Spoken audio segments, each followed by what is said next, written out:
Huwag tayong makontento sa malabong pananampalataya. Hangarin natin ang ganap na pagbabago na tanging kay Kristo lamang matatagpuan.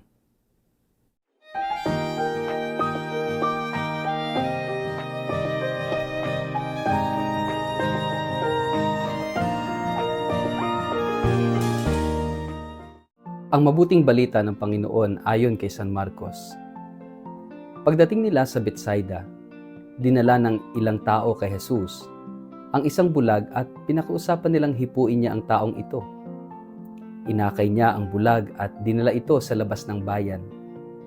Matapos duraan at takpan ang mga mata nito ng kanyang kamay, tinanong ni Jesus, "May nakikita ka ba?" Tumingin ang lalaki at sumagot, "Nakakakita po ako ng mga tao, ngunit para silang mga punong kahoy na naglalakad." Muling inilagay ni Jesus ang kanyang mga kamay sa mga mata ng bulag. Sa pagkakataong ito, tuminging mabuti ang bulag. Nanumbalik ang kanyang paningin at nakakita na siya ng malinaw. Sinabi sa kanya ni Jesus, "Maari ka nang umuwi. Huwag ka nang bumalik sa bayan." Ang mabuting balita ng Panginoon. Word of the day, hear what God has to say.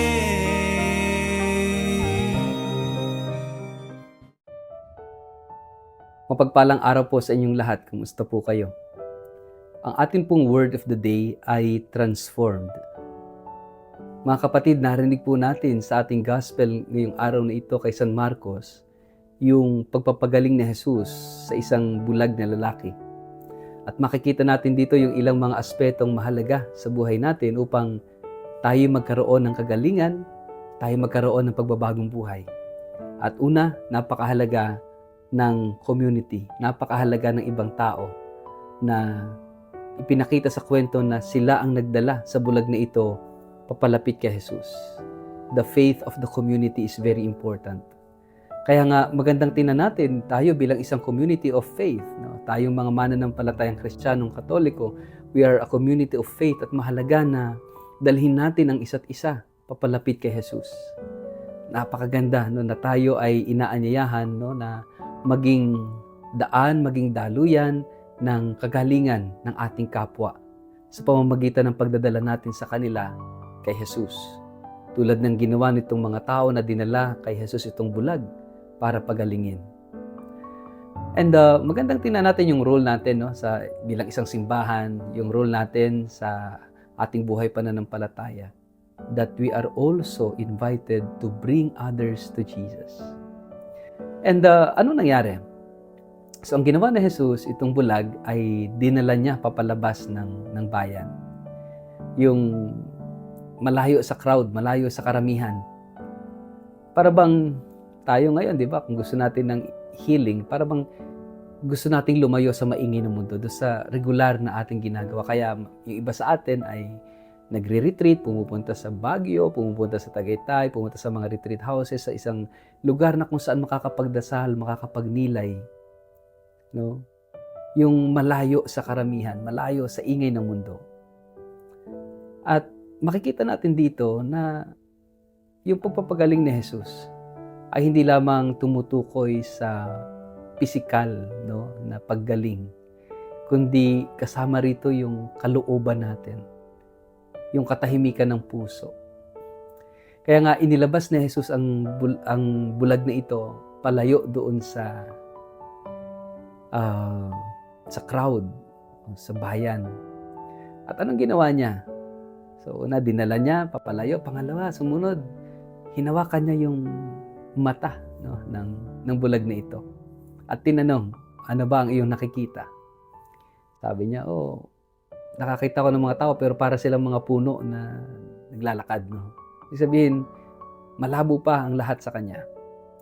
Makita natin dito yung stages of healing. Hindi yung bigla-bigla. Dito sa kwentong ito, para bang may prosesong ginagawa si Jesus. Yung paglalayo sa karamihan, paghawak ni Jesus doon sa mata ng bulag, pagtatanong. No? At makita natin dito na hindi sumusuko si Jesus. No? Kumbaga, kapag sinimulan niya, talagang tatapusin niya. At hindi pumayag si Jesus na ganun lang yung kanyang nakikita. Gusto niya malinaw talaga na maibalik ang paningin nito. Kaya hinawakan niyang muli at doon, naging malinaw ang lahat. Nakakitang muli ng malinaw itong lalaking ito. Makikita po natin yung napakahalaga ng virtue of patience also. Sa buhay natin, maraming bagay na hindi agad-agad natin na kukuha. Oo, pinagdarasal natin minsan, pero hindi agad-agad sinasagot ng Diyos. O kaya naman hindi agad-agad na dumarating sa atin kung ano yung ating hinihiling, kung ano yung ating ini-expect, no? At makita natin dito na tingnan din yung ating sarili. Nasaan tayo? Baka tayo ay nandun din sa proseso ng kagalingan. At alam nyo, ang ganda ng nangyari sa bandang dulo ng gospel natin dahil sinabihan niya itong pinagaling na bulag na wag nang babalik doon sa bayan. Wag nang babalik sa karamihan. So, ibig sabihin, wag nang babalik doon sa old mentality, sa old self. Once na tayo nakaranas na ng pagpapagaling ni Jesus, ng pagbabagong buhay, kumbaga, wag na tayong bumalik doon sa dati. Kaya ito isang hamon sa atin mga kapatid na yung purpose ng pagpapagaling ni Jesus. Una at higit sa lahat ay para makita siya. At pangalawa, para hindi na tayo bumalik sa dati at mag-focus na tayo sa ating relasyon sa Diyos, sa ating relasyon kay Jesus. Ito ang tunay na pagbabago. Kapag ka ang pagbabago ay nagmumula, nanggagaling sa isang karanasan ng Diyos, karanasan sa pagpapagaling ni Jesus, tulad ng bulag na ito.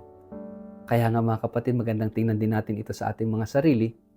Ano yung mga kwento ko na naranasan ko ang Diyos, naranasan ko si Jesus, na siyang talagang tunay na nagpabago ng aking buhay.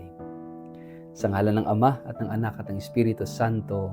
Amen. Ama naming Diyos, tulungan mo po kami sa aming pang-araw-araw na buhay. Gabayan mo po kami sa aming mga desisyon.